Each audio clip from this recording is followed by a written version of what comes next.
Hi folks, and welcome to Rhythmic Robots Grit Kit. At its heart, Grit Kit is a classic analog drum synthesizer. It takes analog waveforms that we sampled from synths, allows you to splice onto the front of those transients, which we took from hardware analog drum machines, just to give the sound some definition there, and add noise, sculpt the whole lot with attack and decay controls, and a multi-mode resonant filter, so that you end up with a unique custom-built individual drum sound that you can then build into a beat and lay into your own tracks. But there's a hell of a twist, and it comes in the form of these little red LEDs that are clustered underneath the waveform, transient and noise panels. And you can see that they're labeled 8, 12, 13 each time.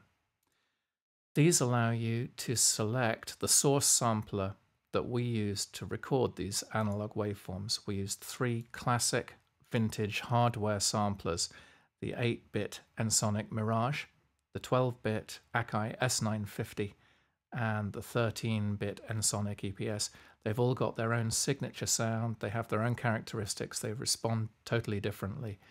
And by mixing and matching between them, you can either create a sound that sounds entirely as though it comes from an Akai or a Mirage, or you can create a hybrid with a waveform from an Akai, the transient attack from the Mirage, and perhaps some noise from an EPS. It's extremely flexible, and the sound that these vintage hardware units add to the drums is absolutely amazing. It's quite magical, and we're going to take a look at that in a sec. Let's start by just setting a loop going that I've done with a snare and some hats. This is a loop that at the moment doesn't have a kick drum, so we're going to be adding that.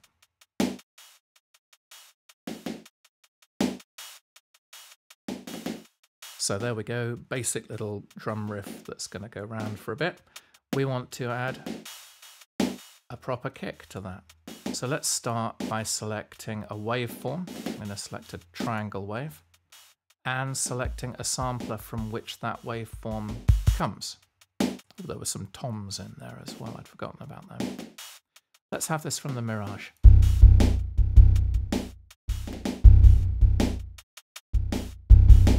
Now I've really selected this triangle to let you hear very clearly the difference between the 3 source samplers. I'm going to switch now to an Akai. Totally different sound, much punchier, a cleaner rendering of the triangle, but you can hear some high frequency aliasing noise in there that's quite cool. Here it is, coming from the EPS. Much mellower, quite a warm tone from that.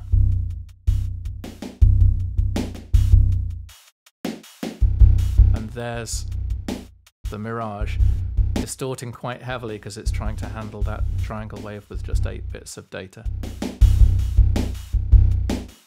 Let's switch to a sine and to the Akai. And I'm going to bring the decay down now to tighten our drum sound up. That's already sounding a bit like a kick. Let's give it an attack transient. I'm going to select deep. I'm going to bring it in from the Mirage.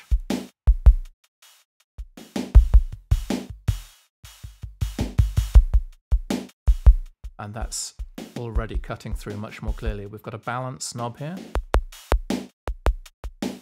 between the transient and the waveform.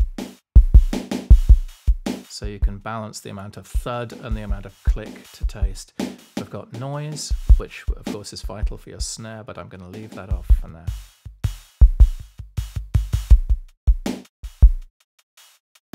Right, so now that is a good basic kick that I've got going there, and I want to introduce you now at this point to the big knob in the middle, which I'm sure has caught your eye.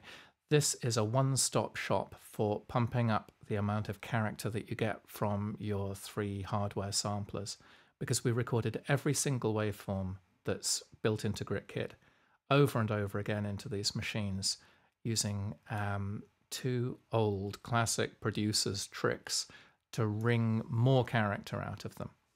When you have this grit knob set all the way to the left, what you'll hear is the cleanest, most high fidelity sound that the S950 or the Mirage or the EPS is capable of. The most balanced, highest signal to noise ratio, most gain staged sound possible.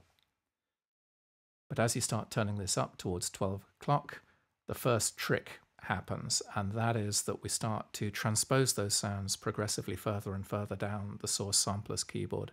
This is an old hip-hop producer's trick, and it just adds much more heft, more weight, more punch to the sounds as the sampler is played back more slowly. You get much more of the character of the source sampler. They don't actually vary in pitch here within GritKit because we've done some magic to keep them steady, but you'll hear that character coming through. Then, as we pass the 12 o'clock mark and we get into this little area here with the lines, something else starts to happen, and this is that we push the input stage of the hardware sampler harder and harder. So we're overloading it, basically. We start there, you just get a little bit of gentle saturation, and then as we come in, further and further it goes all the way to full-on digital clipping, which can sound scary or it can sound brilliant, depending on how you want to use your drums. So let's hear those in action now. I'll set the loop going again. There you've got your clean, high-fidelity combination kick coming from the Akai and the Mirage. I'm going to pump it up now.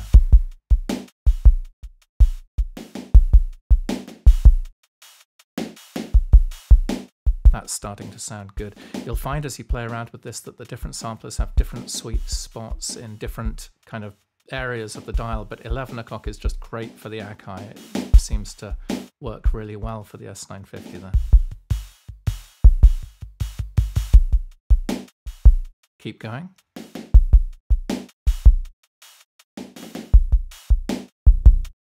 Ooh.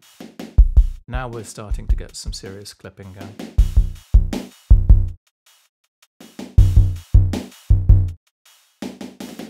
And that's a very dirty sound that we might want to keep, but to my taste, I'm going to go back to my 11 o'clock and I'm going to try putting that amount of grit onto our snare instead, because I think it would suit it better.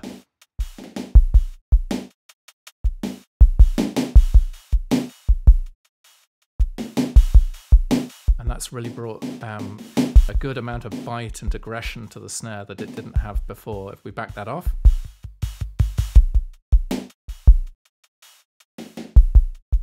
that's the clean snare. That's quite good, but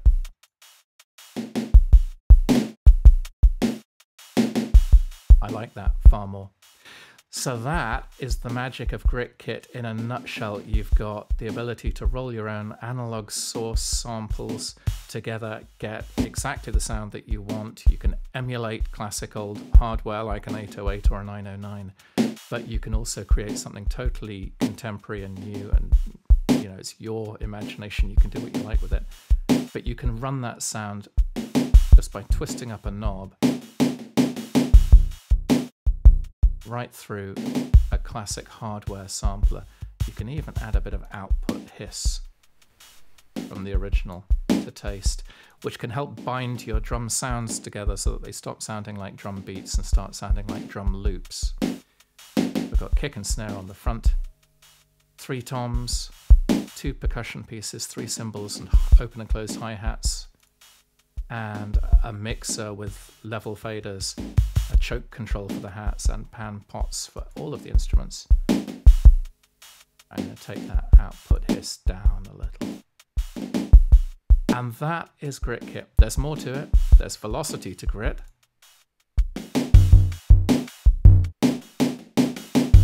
Which allows you to map incoming MIDI velocity from your triggers or your pads onto the grit controls instead of using the knobs. But basically, you've now seen the magic at work. That is how it works. It's a fully featured analog drum synth that also thinks it's a hardware sampler from, 30 years ago.